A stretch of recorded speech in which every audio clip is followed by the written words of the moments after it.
The growing chasm between the president and the wayward DOJ comes as more on the radical left are calling for the president's impeachment, an idea the president's attorney, Rudy Giuliani, says would not sit well with the American people.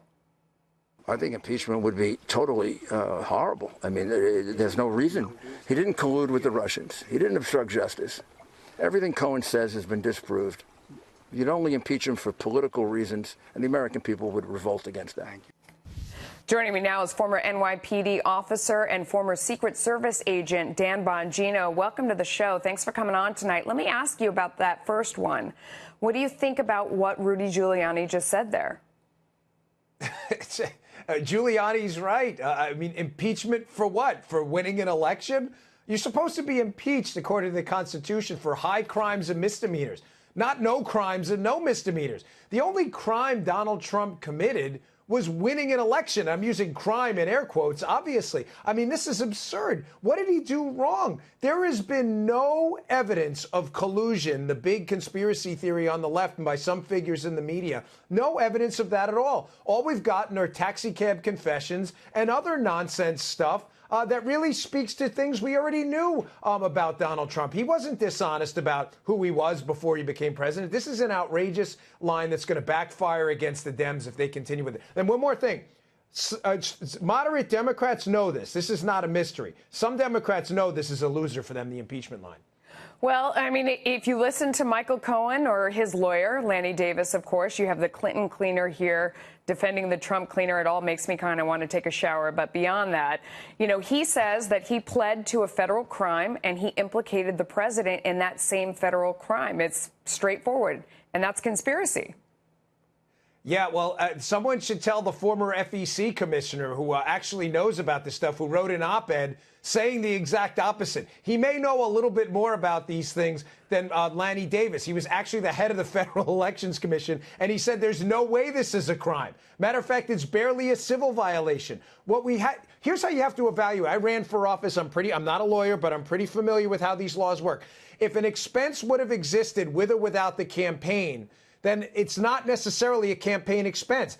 Donald Trump, we can't get in his head. We don't know why he paid that money. Maybe it was because he didn't want his family to hear about it. He wanted some reputation management. I'm not saying it was a good thing. I'm not saying these aren't untoward. I'm not saying Trump wouldn't want to take it back. I'm just saying to claim that's a campaign expense and to outrageously claim, like Davis did, that this is straightforward slam dunk stuff is nonsense. Davis is reaching here at big time. What do you think about the publisher of the National Enquirer now getting involved? We're hearing that he's been granted immunity in order to cooperate in some part of this case. What is the implication of that?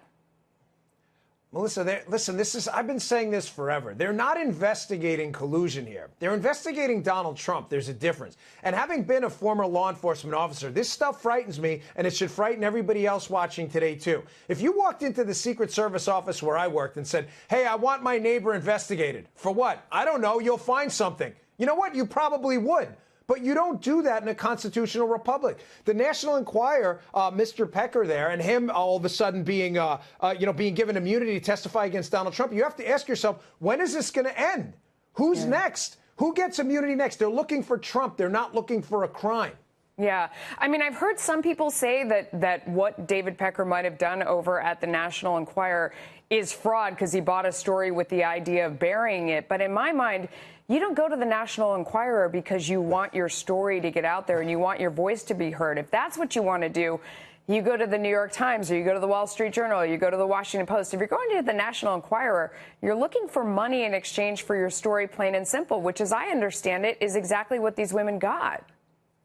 Right. Melissa, this isn't National Review. I mean, it's the National Enquirer. I mean, are we seriously shutting down the country for about a year and a half now? I mean, not exactly. We're not shutting down the country, but this is unquestionably taken a deep toll on the country's collective psyche, this collusion investigation, which was supposedly what's this about. Is this what we're up to now? Michael Cohen's taxi medallions, National Enquirer stories about Stormy Daniels. I mean, this is what We have to ask ourselves at some point, is this really worth it? This is what blew up, candidly, in the Republicans' face during the Clinton years. They'd had enough. Well, they were like, okay, I don't know if the Democrats have learned that lesson. I don't know if other networks have learned that lesson. If you look at CNN and MSNBC, they use the word impeach or impeachment 222 times around this story.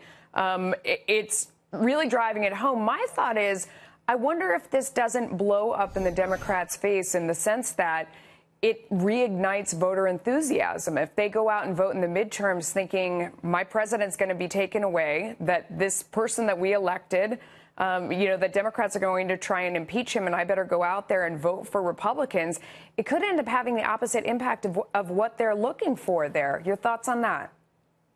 Melissa, I'm reasonably confident that some moderate and reasonable Democrats, there are some left, believe it or not. It pains me to say it, but it's true. I'm not going to do what they do to us. They have to know this is a complete loser. What really gets me is the first part of what you said there. That media networks whose business are this, eyeballs, right? Eyeballs, they have to, it's a business. It's journalism, but It's still a business. You have to pay the bills. CNN is losing to cat videos on YouTube. Their ratings are down by double digits. You would think somebody in a boardroom making editorial decisions would be like, hey, guys, listen, is there really any evidence on this collusion thing? Because we're losing to remakes of beachfront property on HGTV at 2 o'clock in the morning on a Sunday. Those sound like good shows, Dan. I don't know. You're tempting me there. I love cat video. I love beach shots. You're tempting me here. But no, it is Trump derangement. I mean, some people have gotten so insane with the idea of impeachment that they're just really frothing at the bit. But anyway, Dan Bongino, thank you for your time, my friend.